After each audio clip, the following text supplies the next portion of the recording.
4th today. It is September 24th, Sunday night, class 3 of Giving University at 5:30 class. So welcome everybody.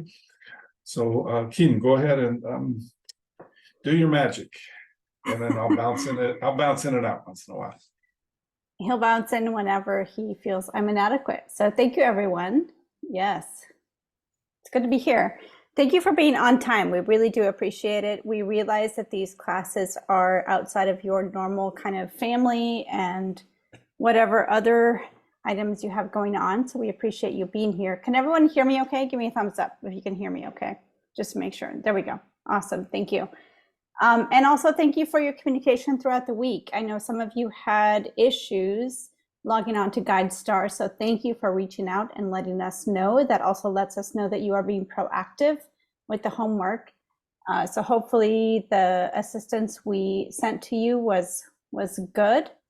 And if you need additional help to complete the homework, always remember you can email Dan or I, and we will be happy to kind of step in and give you whatever additional assistance that you need. So thank you for that. I didn't realize it would be so hard to find one that is actually qualifying. I've only found one, and I've looked through about 15 of them.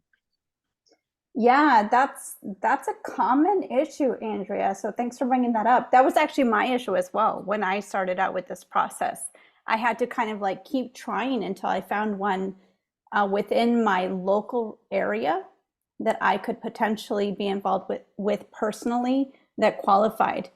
And that is speaking as someone who grew up on like the international mission field. So I grew up with parents who are involved in missions, and many people in my family are involved in different areas of ministry. And I myself serve on various boards with organizations. And it was like, oh, okay, so to find something within that many miles of my immediate locality is not so easy. And that's why we get you started early with it. Like this is only what, class 3, and we threw you into the deep end in class 2. And it's like, yeah, okay, so test this out. And part of it is we only have 7 sessions. So we want to make sure that we help you along the way with whatever challenges you encounter along the way. So that's a very good point. And one thing I'm really happy about is already in class 3, you're seeing how hard it is to find good ones. And that means you're picking up on really, it's kind of complicated what we did in class 2, but it's nice to see that we give you stuff that, and when you're having a hard time finding it, we're probably right on why you can't find them.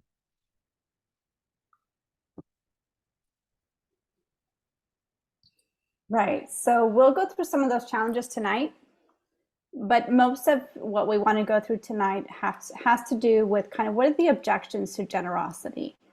What are the objections to being generous with the funds that you do have or the resources that you do have?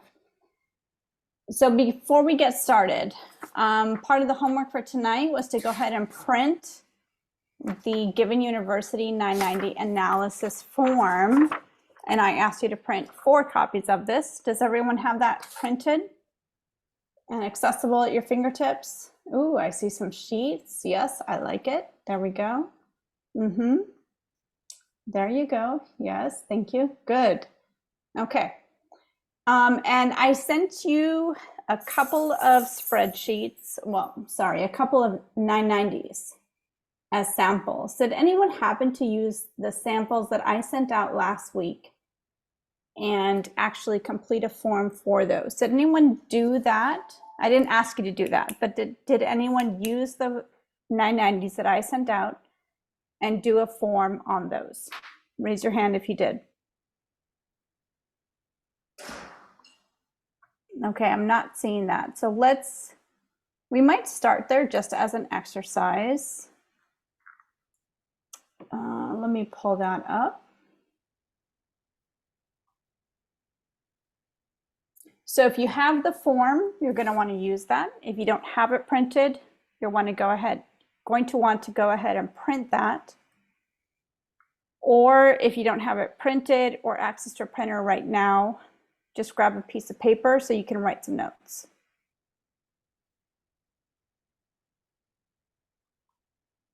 Okay.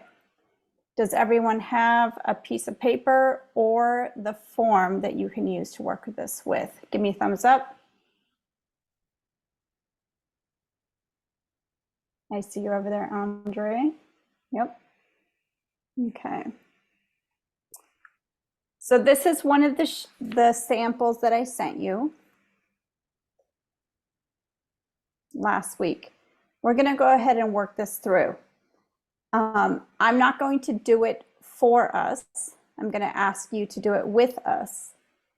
So I'll go through the document, but go ahead and unmute yourself as you are able to participate or as you have the response. So for the 990, for the first item is, we're going to look at program service revenue on our sheet. So I see Andre has it there. So Andre, if we look at line 9 and line 12, and we divide that for the purposes of this sheet, what would the score be for that? You have to calculate, divide line 9 by line 12. Do you have a calculator on you? No. I didn't expect to be doing that. Hold on, we're gonna calculate it right now. 0.007. Okay, so 0.007, look at your form, this one, right here. Do you choose prior year or current year? We're I going to use current year. That's a good question. So we're going to use the current year numbers. Prior is just a comparison point to kind of see how they're tracking year on year. Yeah. So it's gonna be 3 points. 3 points based on what result or what number? The 0.00 that the other lady just gave. So we're looking 008. So 0.008, right? Mhm. So we're going to give this 3 points on page 1 scoring. Does everybody agree? Anybody have an objection? We're going to treat this like a democracy. Everyone good? Okay. So let's go to the next item. Pages 7 and 8. So let's go to that. Pages 7 and 8. Sorry if I'm making you dizzy here. So 7 and 8, we're going to look at how many people earn over 170,000. So I'm here on page, I believe this is page 7. Who wants to jump in? Go ahead and unmute yourself and jump in if you can, because I can't see everybody. It's 2 people, so it's 2 points. 2 persons. So it's I think 2 points. So I plus think it's 2. 3 points. So less than 2 people or 2 to 3. Which Can't one see is the it? whole Nobody sheet. makes over Can't see zero. the- It's 0. It's 3 Zero. points. Yeah, Nobody it's has zero. 170,000 salary. Yep. From what you're showing us on the screen. Oh yeah, I was looking at 117,000 was in the head. So yep, you're right. Okay, good. So those are the kind of things that we're going to go through every time we're looking at this. So we're doing great as a team.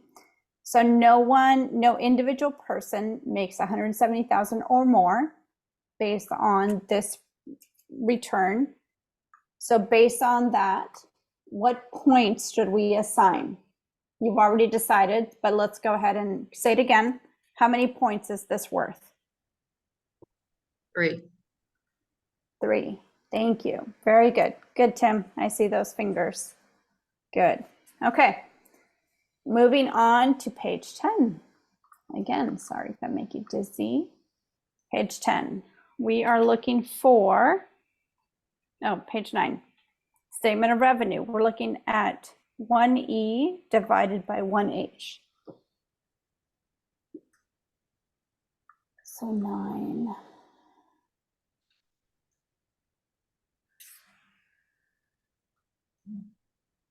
Here we go. 1E divided by 1H. We're looking for how much of the funding comes from government grants. So for this organization in particular, how much funding comes from government grants, and therefore how many points do they get for this category?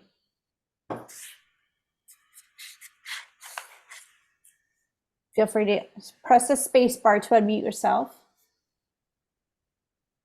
6250 It's 3 points. and 3 points. Very good. Yep. So majority rule, 3 points is correct. Very good. Another 3 points. All right, we're going to go on to page 10. Who can unmute yourself and tell me what we're looking for on page 10? Expenses that they pass through to other entities. Yep, pass through. So this is how much did they take in but actually give to other organizations, not used for their own programs. So based on dividing line 1B by line 25B for this organization, what would the actual points be for this category? And let me know if you can't see the page correctly. I see 3 from Tim, 3 from John, 3 from Justin, 3 from Chris. Good. Okay, so another 3 points. Very good. All right, we're still on the same page. Now we're going to look at how much of their expenses are overhead or management versus how much goes to expenditures for programs. So divide line 25, let me scroll down, there we go. 25C by 25A. So how many points for this category in terms of functional expenses?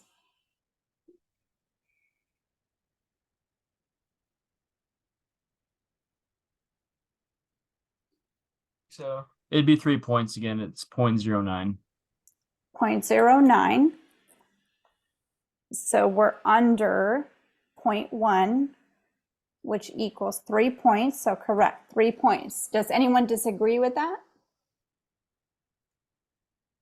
I see head shaking. And we're only going through this so that if you haven't already done this in accordance with the homework, or if you got kind of stuck, we're kind of just going through the exercise. Okay, so last item, still on page 10. 25D, we're looking at how much of their expenses was allocated to fundraising. And based on, so what would the number be there? What would be the value point system? It would be a 0.084, so it would be 3 points. Okay, so 0.084. So we're under the 0.1. So 3 points. Good job. Does anyone disagree?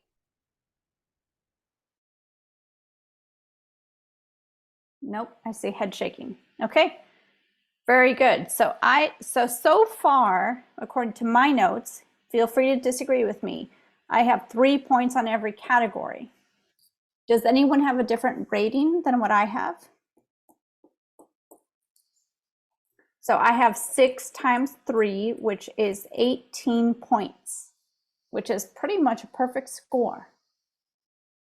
Okay, so this kind of gives you an idea of how do we go through the sheet. We take a very complicated tax return official government document. We break it down to 6 categories that we are looking at specifically. We give it a rating system. We have a 1, 2, and 3 point rating system. And based on that, we're able to kind of deduct some basic information based off of that. So based on this spreadsheet, this organization has a perfect score of 18 points.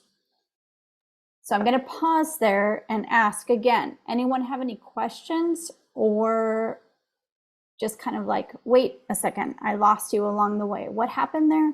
So if there's 18, it says that it may or may not still be approved, depending on the additional requirements.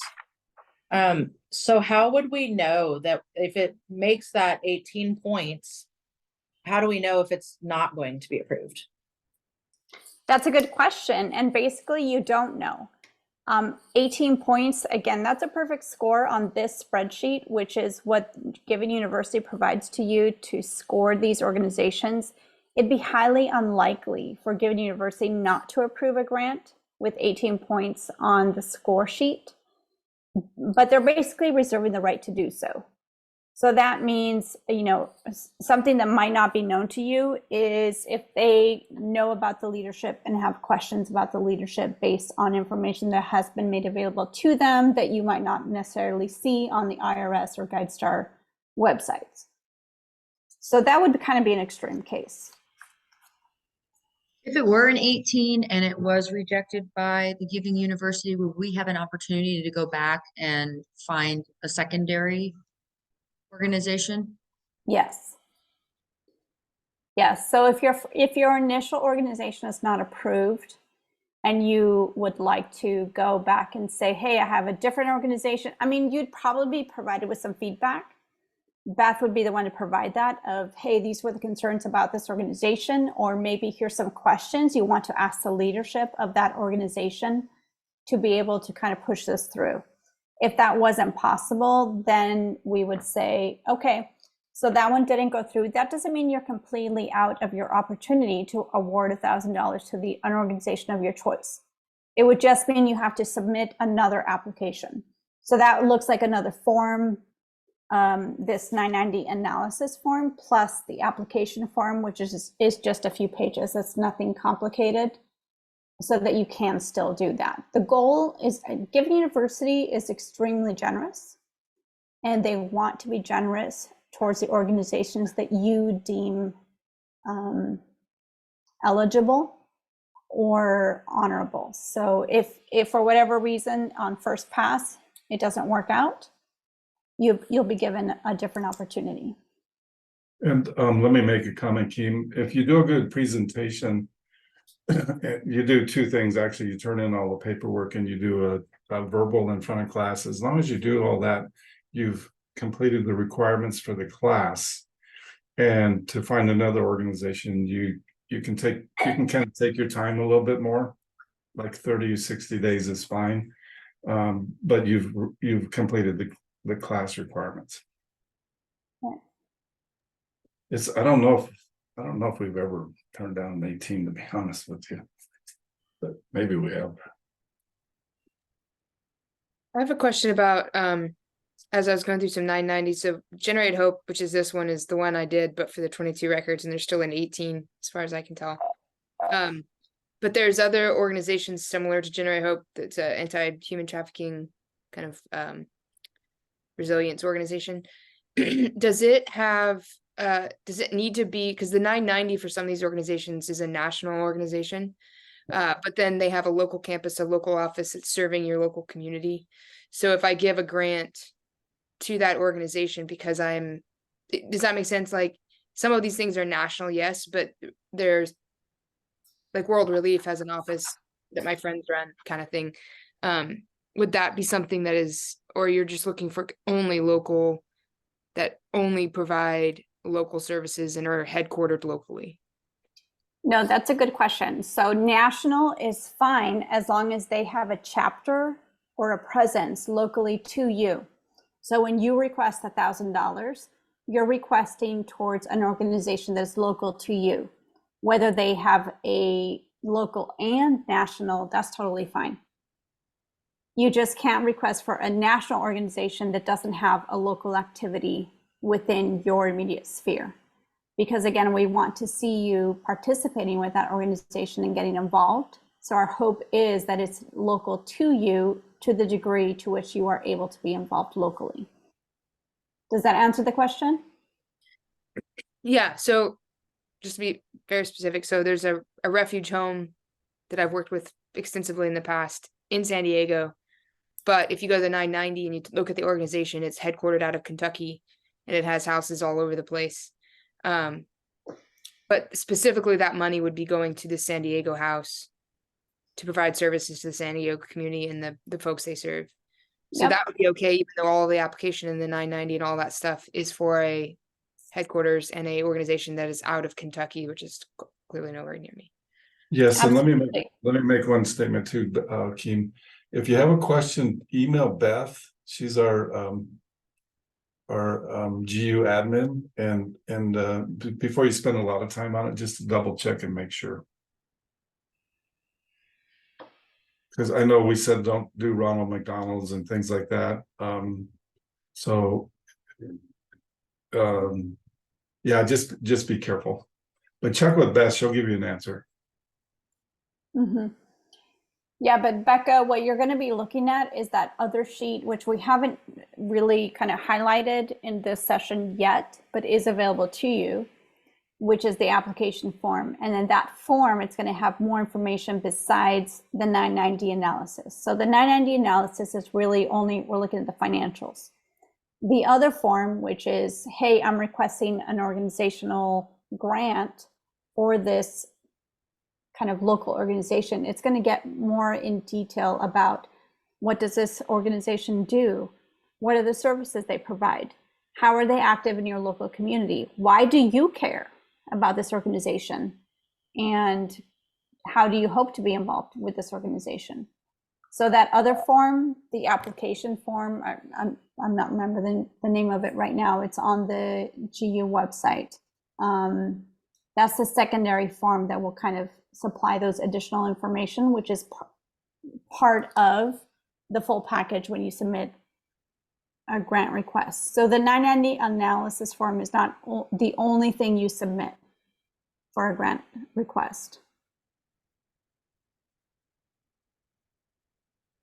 Sound good? Any other questions along those lines?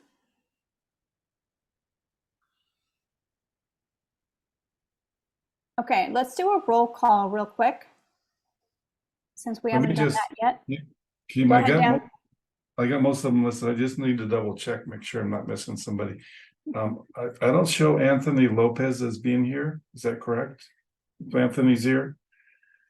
And I got everybody else except I think that's it. Actually, you know what? Adriana, are you here? Adriana? That's the only other one that's supposed to be here. And So and then I have- Adriana, if you're here, hit the space bar and tell us that you're here. and then there's a gentleman from the other class, but I don't see him here. His name is Randy Walker. Are you here? I don't think I see a Randy Walker. Otherwise, I got it all marked down, Kim. Okay. So you're all right if I don't take a roll call then. Yeah, I'll send you a photo at the end. Okay. But I went through everything. All right, you guys. So we have several sheets to go through, well, several pages to go through on this spreadsheet this week. So we'll go ahead and jump in. One of the things that we really want to address this week is what are some of the objections to generosity? So in the previous weeks, we talked about why is it necessary to be generous? And what is generosity? What does that look like? How do we define generosity as opposed to other forms of giving? And so what are some of the objections to generosity? What are some of the reasons someone might say, I can't be generous? And I'll go ahead and give you the first one. The first one of why people might say, I can't afford to be generous is because, well, have you looked at the price of inflation recently? I have an 18-year-old growing son who eats me out of house and home. I can't even afford to put food on the table. So how can I even think about being generous besides my own immediate home? So go ahead and unmute yourself or press the space bar and tell me what are some other reasons that someone might object to being generous, whether for yourself or for what are some of the reasons you've heard if it's not yourself? And No, you can go ahead. yeah, they don't have the time, they'll say. Say that again. They don't have the time. They don't have the time. Good. That's a good reason. What else? I think there's a lot of stigma about like some of the larger charities and organizations that they're actually not charitable. And so it's like, you know, why bother even giving to the American Red Cross or Salvation Army? It's actually not going to help anyways. Yep. So what contribution does my little piece have with this larger organization? That's Right. When I put the dollar in the bucket during Christmas, does that really help anybody? Yep. Good. So the drop in the bucket, does my drop help? Very good. I That's a think common like one. lack of trust, because you may be skeptical about, organizations, and you may have had a bad experience with one, and then you kind of distrust maybe that they're all that way or that many are that way. So so maybe just lack of trust. Absolutely. Yeah.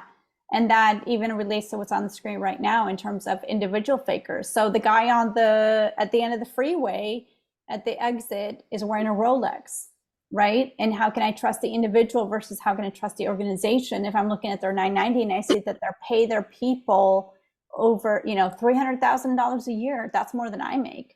So how can I trust? So absolutely, that's a very good reason. What else comes to mind?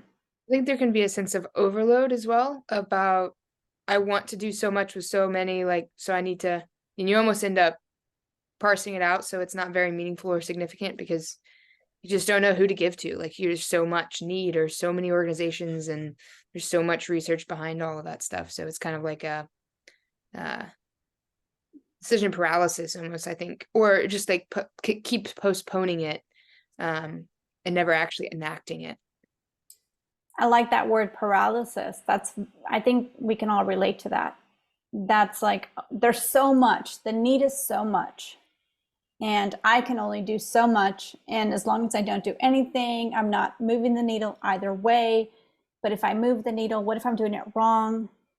So that can certainly be a detriment to deciding to take action. I also think there's that we're in a very small minority of the population. I think there's a lot of population whose parents never gave, grandparents never gave, they don't know anybody. Like giving is just not a thing. It's just not part of their vernacular. Okay, so it's not something that they've been taught necessarily, which is part of what we're trying to do here, right? We're trying to express the need to be generous and teach how to be generous. And our expectation and hope is that you will teach it to your children and that they might take a class like this, or that you will pass on the principles that you learn through this class on being generous. So that's very good as well. You also have, oh, sorry. Go ahead. You also have like a bad past with any organization, that not did you dirty, but just been robbed, basically. Yeah, like you've been burnt. Like you thought it was going to something, Yeah. and then ended up somewhere else, right? Right. Mm-hmm. Yep. How about fear? Like, what about if I'm not able to give because, say, my husband loses his job and I'm not able to give, and so I need to be saving? Could that be a personal component? So a lot of things I've heard have to do with external things, or the organization or the receiver. What about ourselves? Like, could this be a roadblock for me? Like, I need to save for a rainy day. What if I lose my job next week? Could this be a legitimate concern? Just show of hands. Mm-hmm. Bathroom. I think sometimes too, people assume other people have it, like I'll just assume that everyone else is contributing, and so I kind of don't need to.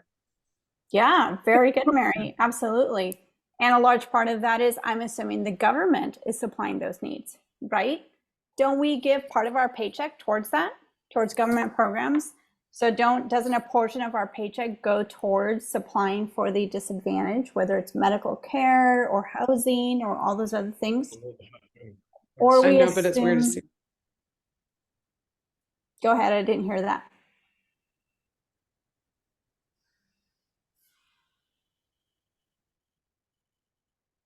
Okay, not hearing it. But yes, Mary, you're right. It is easy to assume that other people are taking care of that, or other people perhaps have more resources, including the government, have more resources to respond to that type of need. Therefore, my individual contribution is not needed or appreciated. And that kind of leads to, if we get down to the granular or individual response, my small amount might not matter. So we hear about these big gifts, right? Like Bill Gates gave $1 billion. well, if I make $500 a week, even if I'm going to say I will give 10% of that, what is my $50 compared to $1 billion? Has anyone felt that way? Like, honestly, show of hands. Have you ever felt like the little bit that I can afford, yep, I see you, the little bit that I can afford does not compare, or even, it's not a drop in the bucket. We talked about drop in the bucket earlier. Like, my singular individual drop is not enough to contribute to the communal bucket. And it just feels like, well, whether I give it or not might not make a difference. That's super common, and there's no judgment here kind of for thinking that way or feeling that way, because that's very, hey, that happens. Sorry, I wanted to add something. Go ahead, something Kiva. I noticed, my background's in nonprofit work. So a lot of people feel as if they don't get acknowledged for a donation or being generous. Yeah. And they won't do it. So there needs to be some type of certificate of appreciation or some type of parade or something for giving, which kind of defeats the purpose. But I've noticed that, I don't know if that falls into anything, but that's a thing. They need personal accolades for giving. Yeah, so the appreciation or the actual knowing that what I gave makes a difference or matters to someone. Does anyone notice it? Right? So that's really what we're saying. If I give $50 to this organization, does anyone notice? And so what Kiva's kind of speaking to is that recognition or acknowledgement of the gift. And that also can be a significant factor in how we decide to continue to give. It can be a factor in our behavior. Has anyone encountered this? Like, I don't know, I just don't trust charities. Like, I've been burnt, right? Someone said something about that earlier. I've been burnt by a charity. There's crooks out there. I don't know. I just don't know how to give because I don't trust that my money is going to a good place. Has anyone had that type of experience? Yes. Yeah. Or how about just, you know what? I didn't grow up with wealth. I didn't grow up with resources. No one passed it on to me. And so everything that I currently have, I have earned. I have worked really hard and I deserve to keep it for myself. So can anyone identify with this sense of entitlement? And that's not a judgment point. It's just like, you know what? I have worked hard and I deserve everything I have earned. So, I mean, I'll identify with that. I'll be honest and say, yeah, that's my reality. That's my truth. And that's part of how we decide to give and how we decide to be generous. The flip side of that is I don't want to give to an organization or a person because they haven't earned it. And I don't want them to become entitled. So even though I'm entitled, I don't want the organization or person to become entitled. I don't want them to be dependent on charity. Has anyone kind of had that experience in saying, well, if I give, then they're going to just expect it and they'll depend on it and they won't need to go out and find a job. They'll just be reliant on whatever comes to them through this charity. Have you had that kind of reaction to an opportunity? I have. And I'll say too, though, that as we kind of go through these things, I think the majority of these objections are actually wise considerations. And really only become an issue if they stop you, because I think it's incredibly valid to consider and acknowledge that there are crooks and that a lot of the charities out there have really disingenuous or not maybe a lot, but there's enough to make it should be an objection that you then answer with sound judgment and research and data and observations and all those things. But yeah, absolutely have experienced the crook one and the entitlement thing through some international stuff of you give money and then we watch the documentaries we watch, like you give money so people lose the ability or the will to create industry, entrepreneurship and stuff. So I think that's a valid consideration. Absolutely. And all of these reasons, just to be clear, these are all very valid, just as Becca's saying. We agree with that. These are all very valid. And what we're hoping to provide is some of that research and kind of how can you not contradict these? What's a better reason? How can you counter these with sound research and sound reasoning to continue to be generous? And that's exactly what we're doing through these courses. That's exactly why we're here. So good point, Becca. Thank you. Well, and I also think that a lot of these there's one big answer for a lot of these questions, which is you don't need to spend money in order to be generous or to give charity. You can do it in physical ways, verbal ways. There's things you can do even if you have no money to give that are still generous and still give charity. So I feel like a lot of those questions and concerns can be answered with just that one answer. Yeah, and that's a good point, Andre. So generosity doesn't necessarily mean financial support. That's the primary thing we're talking about here, but it can also, so we talk about time, talent, treasure. So financial support is treasure, right? So that is just financial resources, but it could also be like you're talking about, Andre, it could be time or talent. I could contribute I can go down and volunteer and be part of the mission, or I could support in a way that is not financial, but is some other form of resource or skill set that is of benefit to the organization. So that's very good. Yep, absolutely. And we're going to go through some of those reasons tonight, including to some of what Becca is talking about. And that's kind of the first one here is like, well, if I can't afford to even put food on the table because of the cost of putting food on the table, our suggestion is, hey, get involved, give of your time, go down there and volunteer your time for an hour a week or 2 hours a week, whatever it might be. Or maybe it's beyond your time. Maybe you're sitting at home and it's a talent. Maybe you're really good at spreadsheets, or you're really good at creating marketing flyers. And that is something that will support an organization that you feel strongly about in terms of their mission. So get involved in some way. It doesn't have to be with a financial donation. And then we would actually say, hey, is it really food on the table? So if you give $50 to an organization, is that taking away from food on your table legitimately? And let's just ask that question. And the answer might be yes. Yes, it is. And the answer might be, you know what? If I gave up my $6 Starbucks coffee cup once a week for 4 weeks, hey, that's $20 or $30 or whatever it may be. And that may be a way for you to be generous because it is sacrificial, if we go back to the first couple of weeks of how to give. But it doesn't have to necessarily be a dollar amount. It could be something that you are contributing otherwise. We also, all of us are feeling the cost of inflation. I mean, I'm feeding an 18-year-old man-child, and since COVID started, literally my grocery bill has doubled. Like, no question, my grocery bill has doubled. So when I look at what is my opportunity to be generous, I want to look at what is the quality of my giving versus the quantity of my giving.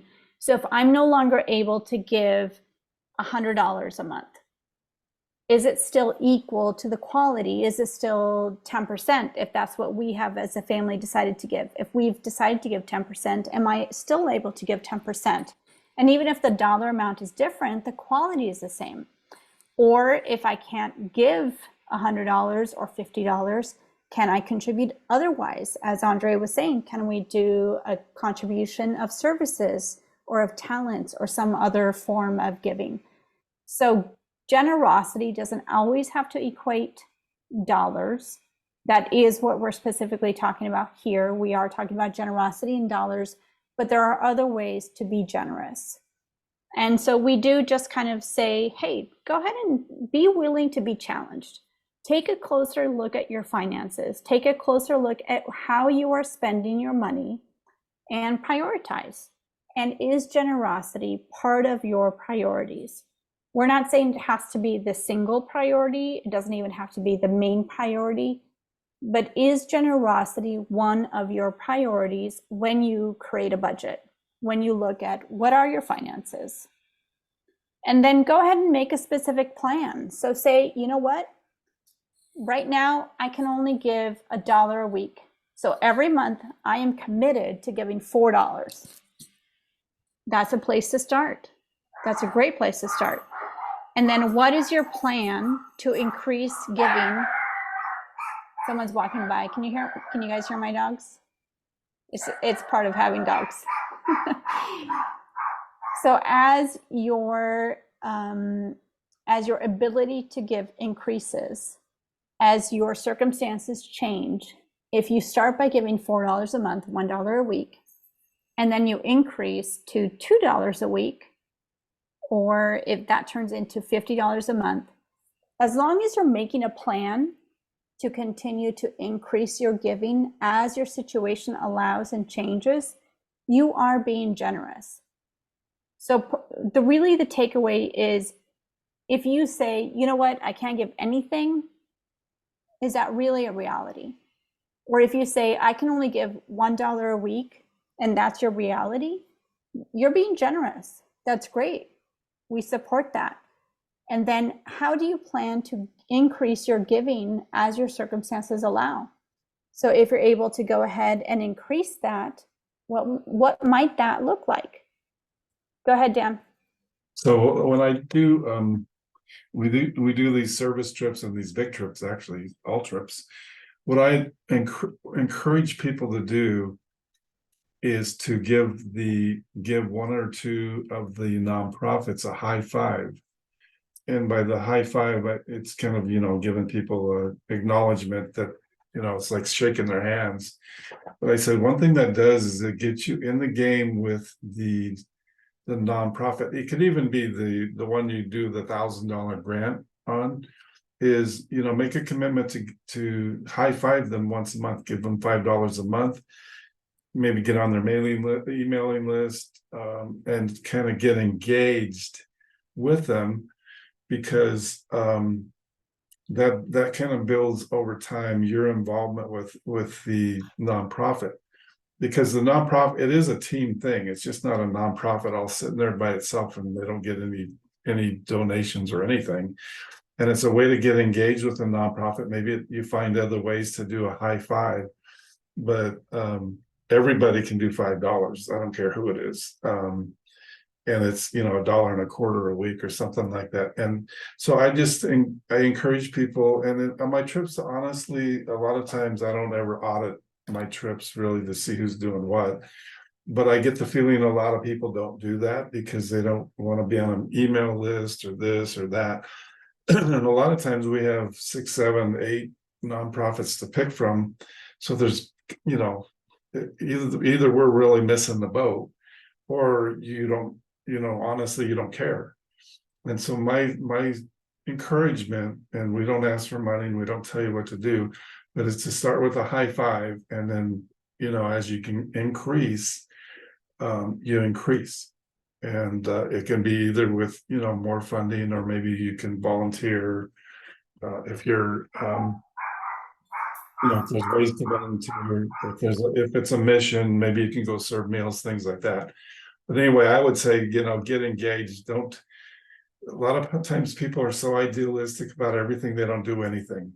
And we're just saying, do something, just give it. It's like when we started class, I said, our goal, or at least my goal, is to increase however generous you are by 10%, just so you can kind of gain that in your life, just the satisfaction and the joy and the fulfillment that you feel once you start helping people. Yeah, great point. So that high five really can look like, hey, I'm going to choose one organization. It'll be one of the organizations you looked at this week when we asked you to look at 990s. Choose one of them and start to give $5 a month. That's what we call a high five. Get on their mailing list and give $5 a month. So that is $60 a year. And if you feel like you can't do that, then do it in some other way. Get on their mailing list and donate 5 hours a week or 5 hours a month or whatever it might be. But that high five, just keep that in mind. And that can be, start with one and then increase it. If you had 3 organizations you looked at, how can you begin to be involved with the high five with those 3 organizations? Maybe one of them is $5 a month. Maybe one of them is 5 hours a month. And maybe the other one is, hey, I'm going to talk about them to 5 friends this month or something along those lines, so that you can be creative, but the goal is to be involved in some way and to be generous with your time, your talent, and your treasure. Okay, let's see. Oh, did I skip 2? There we go. Oh, now I'm going through too many slides. There we go. So even though we don't focus too much on scripture, we do go back to it in this class. And this is something from Malachi in the Old Testament, where God actually says, hey, test me in this, check me out, try me, like prove my point. And the scripture says, bring the whole tithe into the storehouse. And the tithe was 10%. So bring 10% into the storehouse, that there may be food in my house. And test me in this, says the Lord Almighty, and see if I will not throw open the floodgates of heaven and pour out so much blessing that there will be not room enough to store it. This is in Malachi in the Old Testament. And it's basically saying, hey, if you will test me in this, if you will be generous with a little bit, just wait and see what the return will be. And when you give faithfully in accordance to scripture, you will see a return. And that's kind of what we're saying. Go ahead and let's check it out. There's a Proverbs that says, a generous person will prosper. Anyone who gives water, just a cup of water or a little bit of water, will receive a flood in return. And we honestly do believe that at Giving University. That's part of the precept in generosity, as anyone who gives a little bit will see a large return. And that might not be a large return for you personally, but it might be a large return for the nonprofit that you are supporting, or a large return for kind of the collective of nonprofits that as a group we are blessing through Giving University. So as we look at kind of some of the objections, one of the items that we talked about was the fakers. And those are the people that, hey, the guy panhandling on the corner is actually wearing a Rolex. So he probably brings in more money panhandling on the corner than I do 40 hours a week at my job. So how do we deal with those types of objections? Or how do we go about that kind of situation? And honestly, the response is, if you're uncomfortable with the giving opportunity, then don't do it. If you're uncomfortable with giving to the guy in the corner, don't do it. If you're uncomfortable with the express purpose of the organization that you're looking at, don't do it.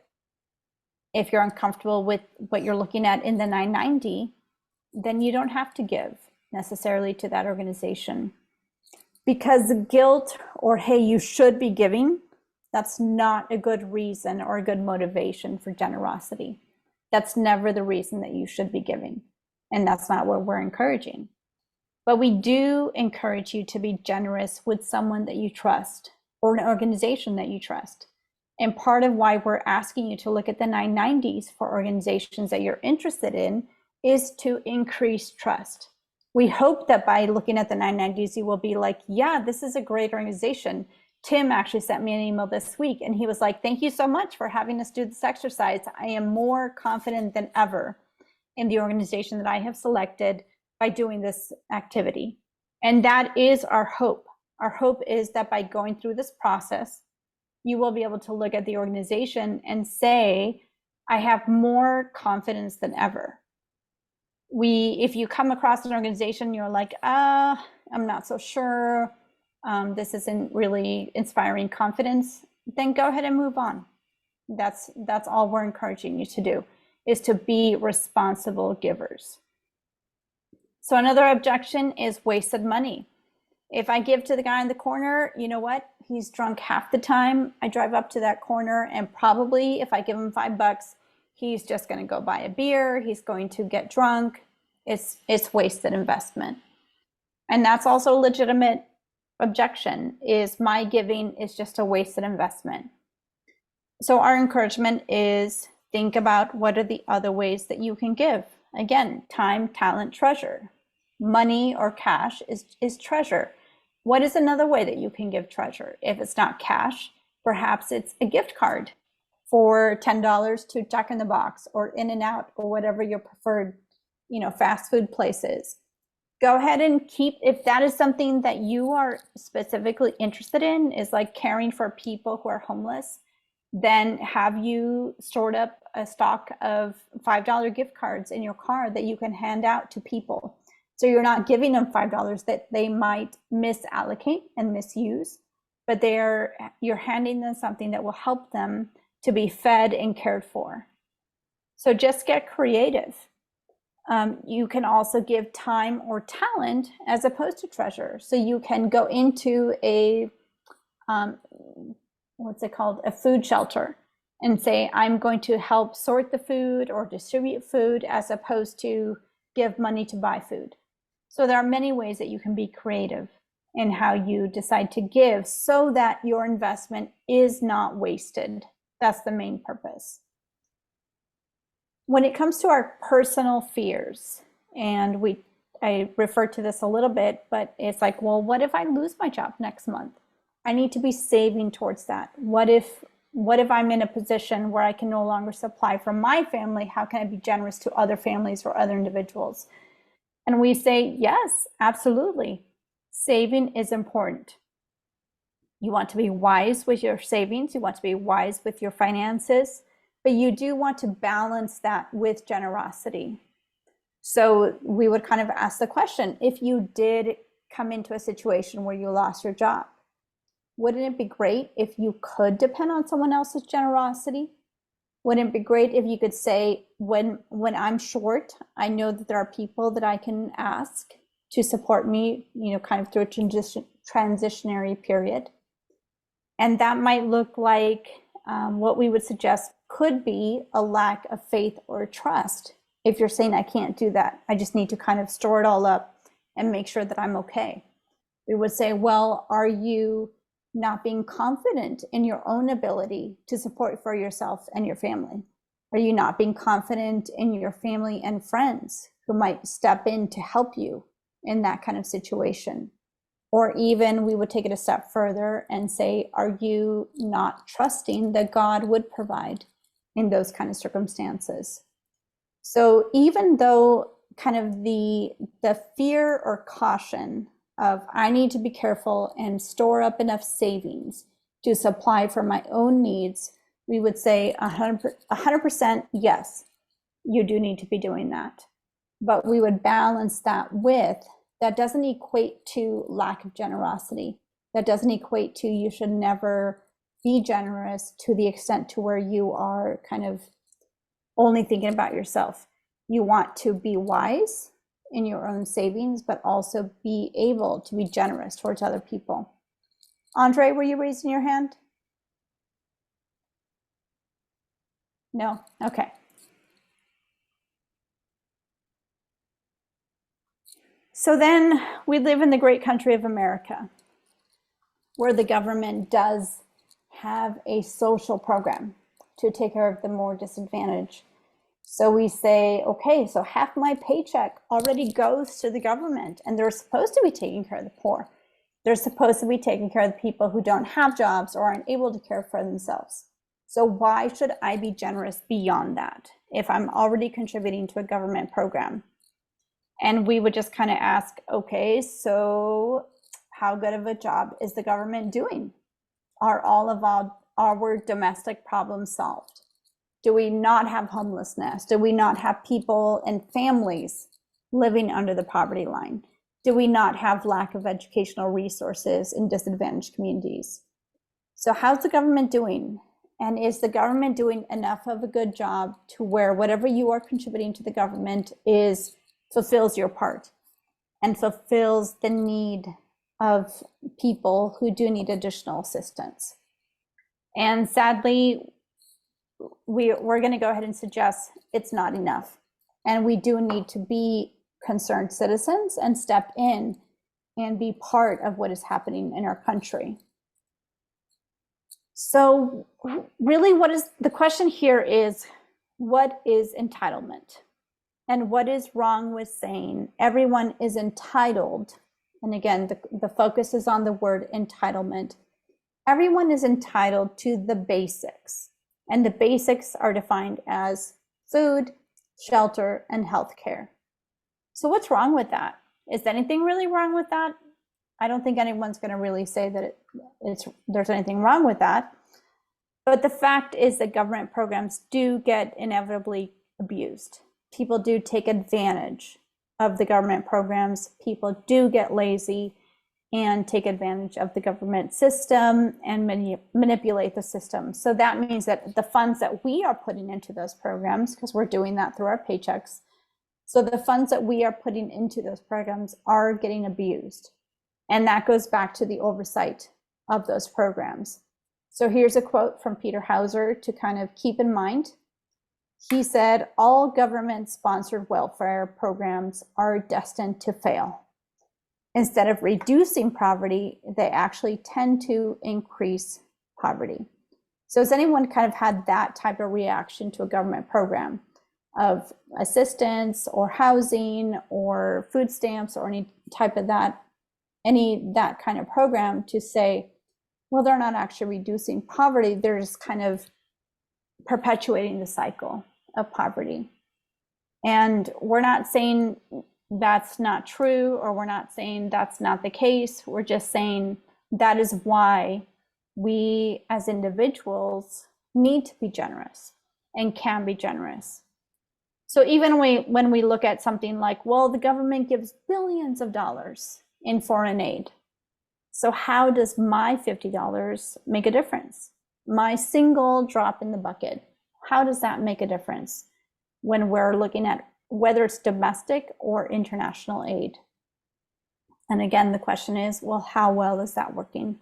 How well is foreign aid working beyond the domestic? And to be honest, it's not working great. So our encouragement is perhaps you can choose to be generous in an area that is not covered by a government program. So go ahead and look at, if you're not satisfied with what the government is doing, then let's look at areas that aren't covered by the government. And that's why we say, please look at organizations within your immediate area. What are the organizations that are serving a need in your immediate community? And how can you be involved? The question of, well, again, we're taking the $50 comparison and we're just kind of saying, hey, if you're considering giving 10% of your income, that's potentially $50. So how does that compare to some of the larger gifts that we hear about in the news? So if Bill Gates, gives away $1 billion, how does my $50 even make a difference? Like, why are we even meeting on a Sunday night to talk about this? My $50 is really nothing compared to what other people can potentially give. But the reason that it's important is because the generosity of many people is more powerful than the generosity of a single person. And we absolutely believe that. And let's go ahead and do the math. So somewhere out there, one of you, go ahead and do the math. If you'd pull up your calculator, what if 200 million Americans, okay, so that's 200 million, gave only $50 one time, just one time. We're not even talking about monthly or, whatever recurrence of giving, just one time. Who can tell me if 200 million Americans give $50 one time, how much is that? I think it's $1 trillion. $1 trillion? Anyone else? Do the math. I think it's 10 billion. 10 billion is right. You were close on it. So thank you. Yes. And that is significantly more than what Bill Gates has given.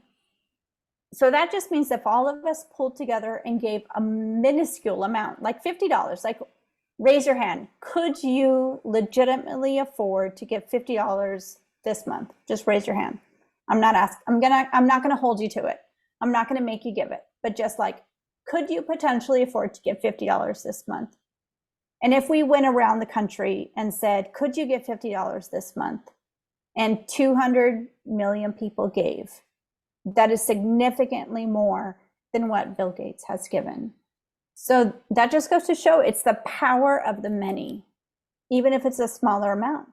So that's why we're saying don't discriminate with, oh, I can only give $50. I can only give $10. Hey, we're encouraging you to give $5. Like high five, that's $5, $5 a month. Can you give $5 a month? Because we believe that $5 a month from each of you is going to be more powerful than other giving out there. It's going to be more powerful than the $1,000 that you can potentially contribute to your organization of choice at the end of this session. Like that's the power of giving. Let me say one thing too, Keem, is on our sheets, on the third line down, the third row, our measurement is shows how much funding comes from the government grants. Another way to look at these gifts that Bill Gates or people with a lot of money make is to take a look at it as if it's a government grant.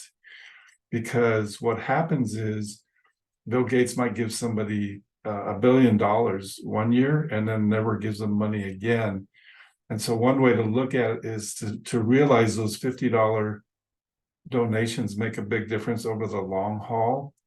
And they protect and help an organization have a little more of an even flow of help.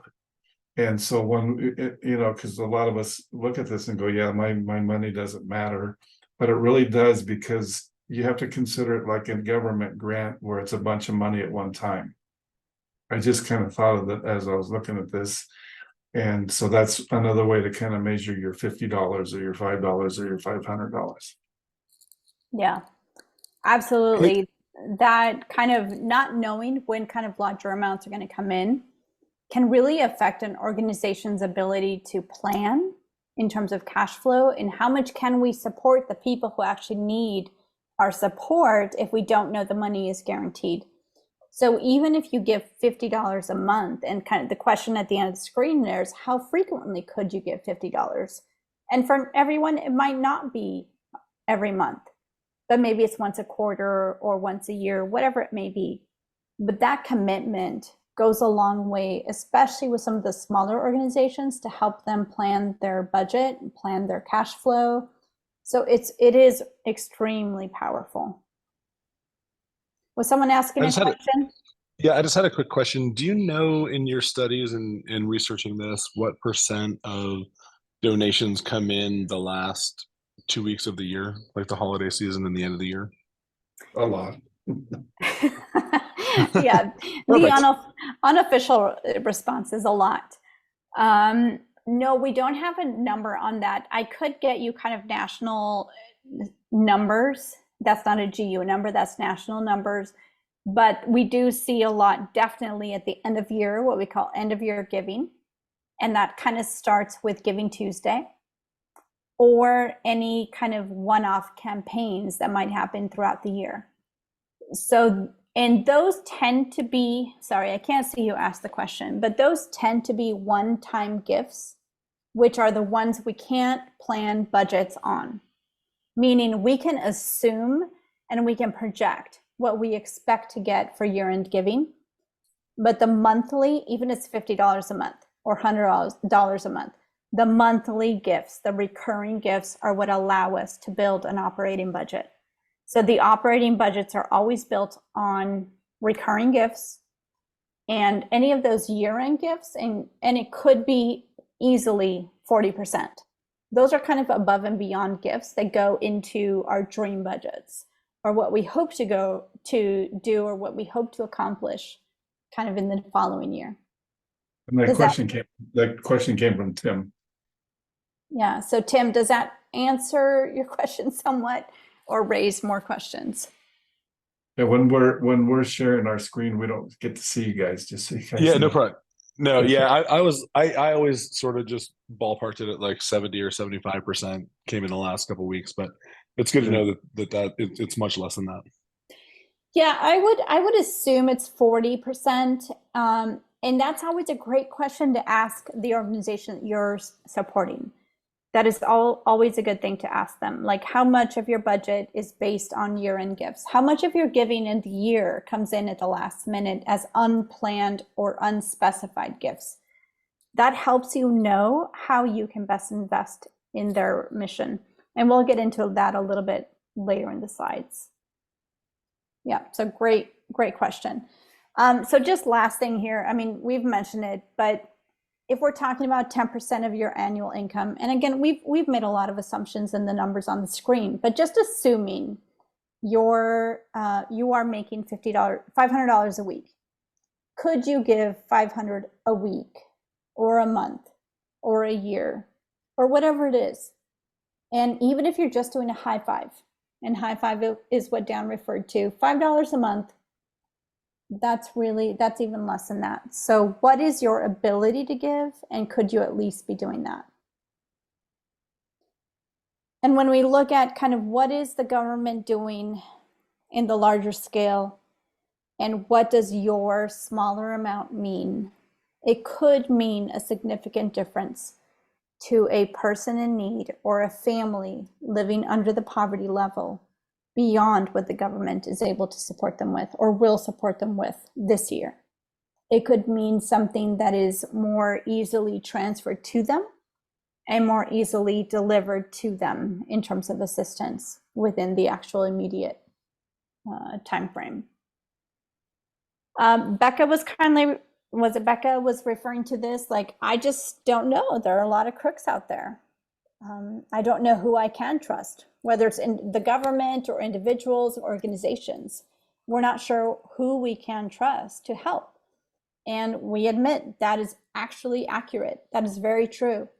And that is why we are encouraging you to do the research. Do your research, and we're providing you with some tools. We're not saying these tools are perfect, or they are everything you need them to be, or they are the only solution to looking at organizations, but we are providing you with tools so that you can do the research, you can make informed decisions, and our goal is that you will become personally involved with investing your finances and resources, and personally involved with investing your time and talent.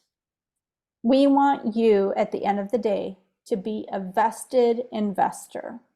We want you to be an informed person who is giving in such a way that your money is being used in the way you want it to be used, so that it has the desired impact. That means that you know enough that if you are only giving $50 a month to an organization, that's $600 a year.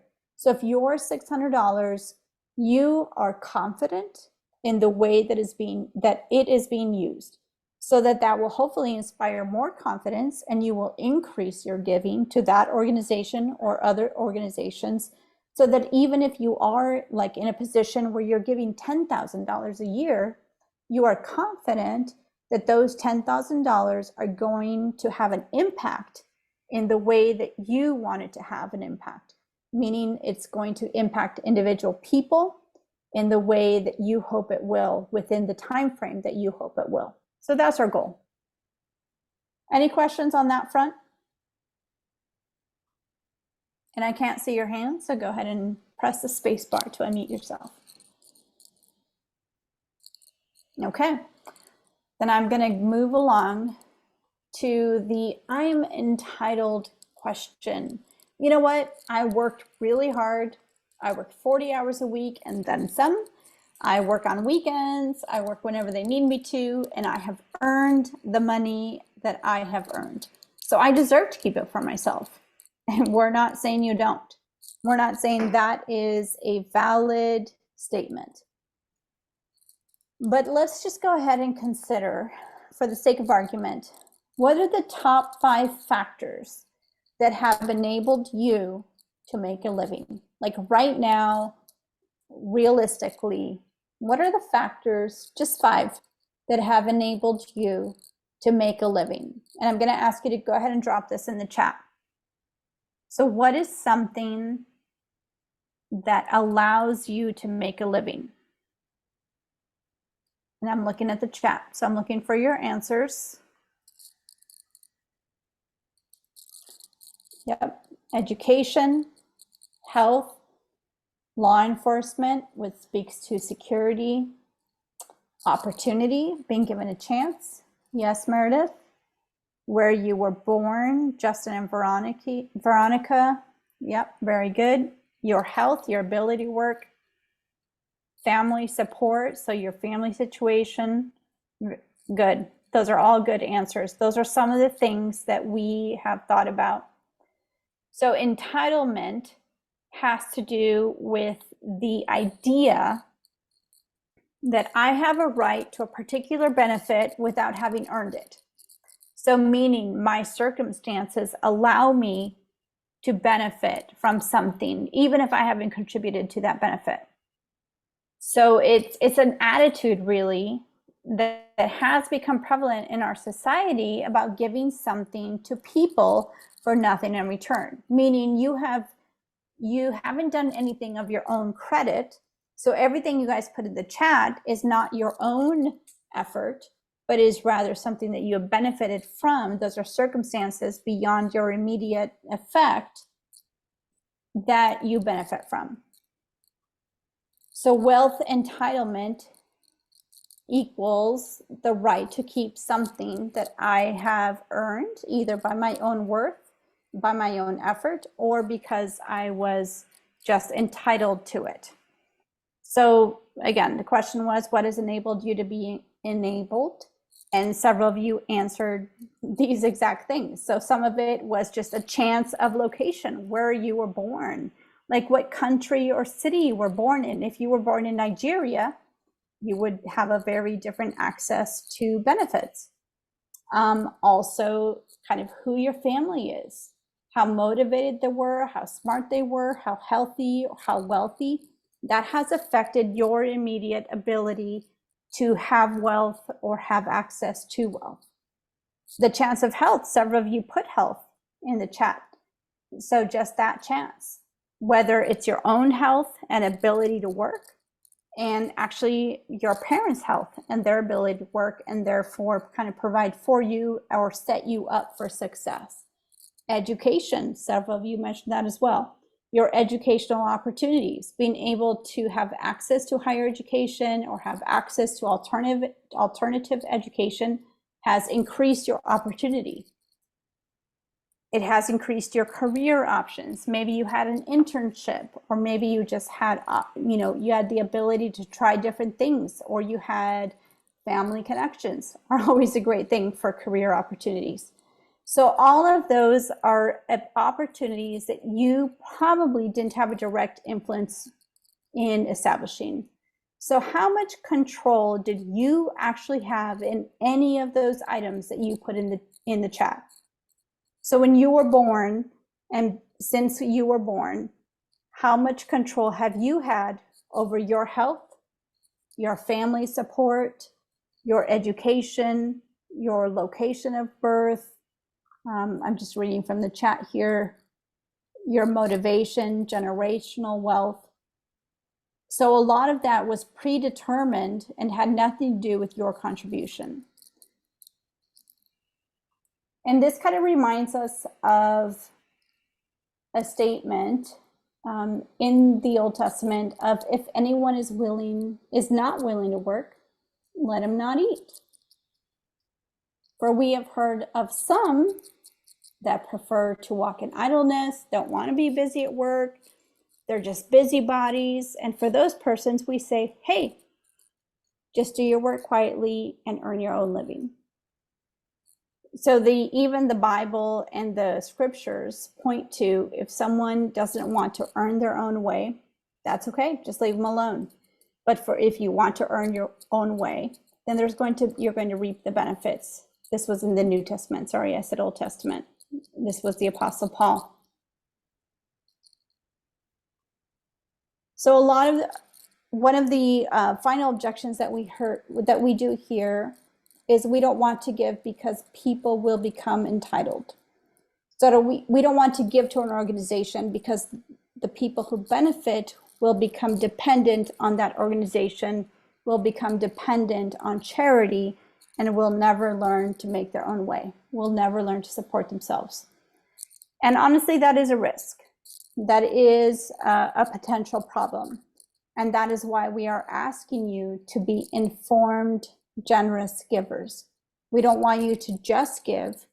We hope that you will be informed as you do give. Entitlement is dangerous because it says of ourselves, of the giver, I'm entitled to keep this money because I earned it, or it was passed on to me, therefore I deserve it. Or on the receiving end, the recipient might say, I'm entitled to have all my needs met at no cost to myself. Neither of those is healthy. So whether we are the giver, we hope you won't say, I'm entitled to keep everything. And for those who are the recipients, we never want them to say, I'm entitled to have all my needs met. That is not the goal. But for people who are born in adverse circumstances, who didn't have the same advantages you had in terms of family and location of birth and wealth and access to education, what of the people who aren't born into those situations? Do they deserve their circumstances? Do they deserve their situation if they had nothing to do with it? So what would the world look like if everyone in the world was selfish? What will the world look like? Or on the flip side of that, what will the world look like if everyone chooses to be generous? And which of those two worlds would you rather live in? Which of those two worlds do you hope to contribute to? So how do we begin to create a world that is better for everyone? Not just ourselves, but everyone who lives in it. And that is really what we want to bring you to. You've heard the saying, teach a man to beg for fish, he'll be begging for a lifetime, which is just a kind of an adaptment of give a man to fish and you will feed him for a day, or teach him to fish and you will feed him for a lifetime. So the concept is whatever kind of situation that we teach people to be in or to remain in, that will be their situation for the rest of their life. If we teach them to beg, they will continue to beg. If we teach them to work, they will continue to work. If we teach them to kind of earn it, they will continue to earn it. And that is part of what we do want you to keep in mind. But as we do that, we talked about some of the detriments of entitlement. What are we entitled to? What should we not be entitled to? How are we entitled? And do we believe that there are any good things to be entitled to? Well, yes, we do. We are entitled to freedom of speech, religion. We are entitled to life and pursuit of happiness. We're entitled to get paid for the work that we work for, or earn and pay for the work that we work for, and the right to choose how we spend your money. And that includes how you choose to be generous. So if we kind of move away from entitlement, what's the alternative to entitlement of I've earned it, therefore I should get it? What is the alternative? And do we restrict kind of pure entitlement to those who haven't earned it or been born into it because of their circumstances? And those do include the persons who are mentally and physically handicapped and therefore don't have the opportunities, even if they were born into them, that we do. So despite the circumstances of their birth or opportunity or education, they're not able to achieve those due to their own personal circumstances. So those individuals and those charities that do rely on the generosity of individuals, we hope that you will kind of look at them and say, how can I be an active participant and an informed giver to those organizations to fulfill their missions. So bottom line, I mean, we honestly went through 8 or 9 objections to being generous. And at the end of the day, despite all the objections, there are genuine reasons why you should and why you can practice regular generosity. And that's kind of the final word. So any reflections on that? Let me go ahead and pause. Any reflections on where we're at this point?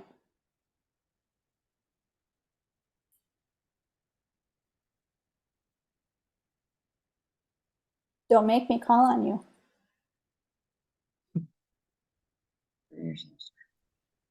Hey, you know what? I mean, I went through all those. We do have a sample of a nonprofit that kind of went rogue, and we'll send that link to you.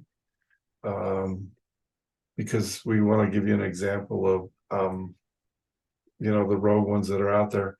The other thing I would say is this: we're not a political class, but I would say this: anytime a politician starts a nonprofit, you may want to take a close look at it.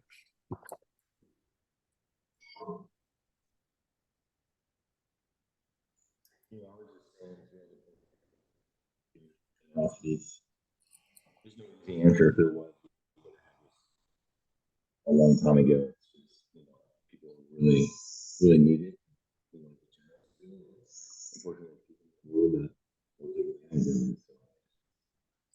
I can hear that you're talking, but I can't hear what you're saying. Does anyone else understand what he's saying? I think he forgot his mic was on. No. Is that Chris? Try it Yeah. again, Chris. Maybe get closer to your mic. Can you hear me now? There you go. Say it again. Okay. So I was saying, as you were bringing up all those points, there's no easy answer to this. Like if it was, we would have had this solved so long ago. But there's people that generally do need our help, and then there's generally people that do take advantage of the help that people can give them, which makes, you know, taking this class enlightening to try to figure out, you know, how we can truly get to the people that really deserve, not even deserve, but just make sure that whatever efforts we're putting forward are generally going to go to that organization. Right. Yep. Good. I'd also say, to your point, I think, Chris, there aren't easy answers and there are always going to be, but I think one of the things that I is that, and for folks who have a different, maybe background or moral or faith or whatever, but what I believe that I am called to is generosity. So I have to figure out how to do that. And it's not really an option whether or not I am generous. So I can take all of the just accusations and use those for reasons why I'm not supposed to get involved, and I'm not supposed to be self-sacrificial, and I'm not supposed to be all of those things. And it would be very easy to point out all of the reasons why I shouldn't. But really my charge is to do it. So now I just have to figure out, okay, if I have to do this thing in order to share God's love with people, but also to just be obedient to what he's called me to, sometimes it is giving to people that I'm not sure will use it well. Like if I believe that I'm supposed to give this, if I feel convicted, I'm supposed to give this money to this homeless man, maybe the hope, and he goes off and buys beer with it. I mean, it's like the Les Mis story. Like maybe the whole purpose of is experiencing an act of generosity can transform a person, even if they don't do something very like that, what they do in that moment, but that act of generosity can transform them because of obedience in that. So I think it's the wisdom of how to do this well and use good judgment and use all the tools and resources and all those things. But I can't forget that I am responsible to be generous. That is my responsibility. And then I can't deny that just because there's all of these objections and reasons why things could go poorly on the other end, the receiving end of that. I'm the giving end, and that's my job. That's my responsibility. Good. And you're kind of already a step ahead, Becca, because you have already accepted the premise that we should be generous. So you're already kind of a step beyond that. So that's great. And the first step of this class is we should be generous. And the next step is, how do we be generous, and what happens when we are generous? And even in circumstances where it might not be utilized, our generosity might not be employed in the way we hope it will. But that is part of this process. So yeah, thank you, Becca. Any other reflections? Okay, we're just a minute away from the hour. So I did want to follow up on kind of the homework that you had. I know some of you had issues accessing GivenU GuideStar, not Given University, GuideStars. So I will be sending out another link later today that you can use to get a hold of the 990s as well as IRS information, which I sent out earlier today. But I did want, Tim, are you still here? Yep, I see you.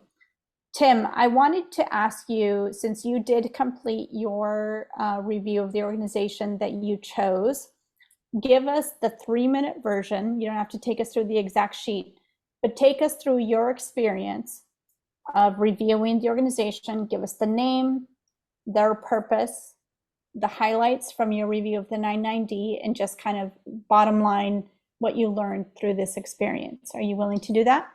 Yeah, absolutely. So it's an organization that my wife and I gave to starting last year, and I feel very passionate about it. It's the Laboratory to Combat Human Trafficking worldwide. So their mission is to end human trafficking, which I think is deplorable, as we all would. And so we gave pretty blindly last year after doing a little bit of research. I was like, that's a charity that hits home and that I want to, help support. And then going through their 990, they scored a 17 out of 18. And the numbers, the ratios were impossibly low. So there's like one executive that makes, I think, $73,000 a year. All of their donations, all of their contributions that come in, almost everything goes straight out to combat human trafficking. And so it really galvanized, my thoughts and my beliefs that this is a charity that we have supported in the past, and that I will continue to do so on a larger and larger basis. All of their metrics checked out really, really well. So how did this experience influence your choice to potentially continue to support them in future? Because I had never really thought until we started this class, and until we watched the videos on the fake cancer folks, James Reynolds.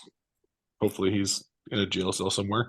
But until we watched those, it never really occurred to me that people could be abusing this system for their own benefit, and that the money wouldn't naturally go to whatever cause they're supporting. And so having gone through that exercise, and then sort of being reconvicted, looking at their ratios and saying, wow, they really are doing the work that they said that they are trying to do. It was very, I don't know. It was very satisfying to know that it was a charity that I lucked upon that happens to meet all the criteria. Awesome. Okay. And Nerys is asking, what's the name of that organization? Laboratory of something? Yeah, it's the Laboratory to Combat Human Trafficking, and they're based here in Denver. I don't know where everybody else is around the country, but they're based here. Awesome. Thank you for sharing that. Did anyone else have a similar experience, or perhaps a very different experience in looking at 990s for the organization of choice? Who else would like to kind of speak up? You don't want me to call on you, so hey. I'll speak up. There you go. So I went through about 7 this week. One of the foundations, I looked at as the Honor Foundation, is one that I have experience working with veterans transferring out of the military. It's specifically for the Naval Special Warfare community or SOF community. So it's just one that I like. They checked out. They scored like a 17, but they have so much funding that it just seemed like not the best charity to find this for. And then I went through so many other ones that like either just didn't have enough information out there, or their salaries were just paid out so much, or I couldn't find exactly where the money that they were getting was going to. Like it wasn't really clear on their 990. That was like my experience with them. Good. Okay. Yeah, thank you for sharing. And really, our purpose is that you will learn how to kind of look at these organizations, evaluate where the money is coming from, how they are utilizing it. And then that will either reinforce your like Tim, you're like, hey, yes, this is a great organization. I'm so glad I am supporting them because they are obviously using it in the best way possible. Or perhaps it will be, you know what? It's a great organization, but they don't necessarily need my high five or my $50 a month because they have other sources. Or it might be, you know what? I don't have enough transparency. I'm not comfortable continuing to support this organization. So we're not saying that the form that we have supplied you with, it's not like the end all be all. It is a tool so that you can become more informed. And then what you choose to do with that information is 100% up to you. We're just hoping that you will become more informed givers, that will spur your generosity. You're, first of all, in this class because you are probably generous people. We want you to continue to be generous, but we want you to be even more informed as you continue to be generous. So that's really the goal. It's not like use this form, and if they don't score a 15 or higher, stop supporting them. It's Tim, just let me show everybody where the map, kind of the master form is. Okay. On the website, it's the GU organizational review form, and I think we go through this in future classes too. But that's a form that's not the scoring form. This is just, it spells it out a little bit more, what, how you're involved and whatever on the nonprofit. But anyway, I just wanted to let you see that it's the fourth one down.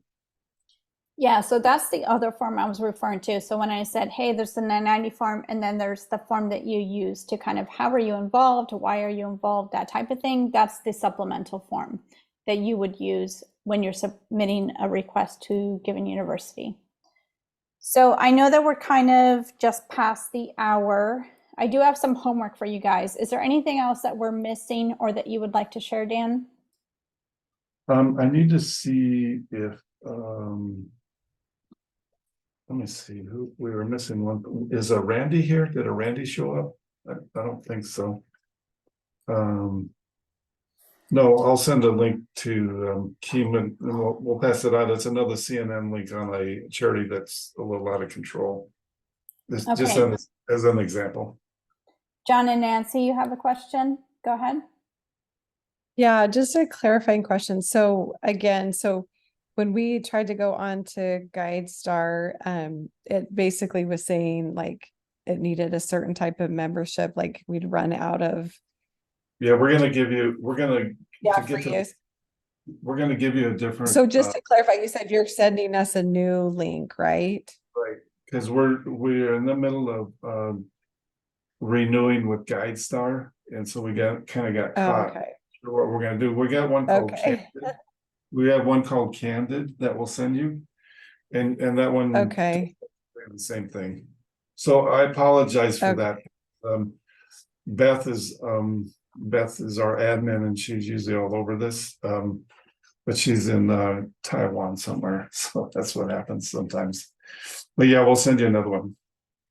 So I'll send out a link I'll send out two links, and one is the one that I sent out earlier today, which is the IRS direct link, but we'll also send out the Candid link, which is what Dan is referring to now. So you'll have two separate resources. If for whatever reason, go ahead. And my apologies for having that a little bit goofed up. If for whatever reason those don't work, email me. Tell me the name, the EIN, the website of the organization that you're trying to look up. I have my own private subscription to GuideStar, so I'll download it and send it to you. Okay. Hey, so Kim, go ahead, Jennifer. is there a quick and easy way that you can find their EIN number? We had a couple today that we were looking at that we just could not find the EIN number. The IRS is the best way to look that up if they don't have it listed on their website. Okay, And thank if you. you're not sure, as long as you know where, like if you give me enough information, like where they're located, I can probably find it and send it back to you, and I'm happy to do that. Thank you. Okay. So to kind of give you your homework for today. Your homework for today is to send me your homework, first of all, for the previous 2 weeks. So in week 1, you were asked to write a sentence on which people group you felt passionately about. So I anticipate you've already written that sentence. It's just one sentence. And I'm asking you to go ahead and email that to me just for the record. The second one is last week, we asked you to identify an organization and fill out the form, the rating form, the 990 analysis for that organization. Please send me the 990 analysis completed along with the 990 for that organization. So the 990 form and the analysis form.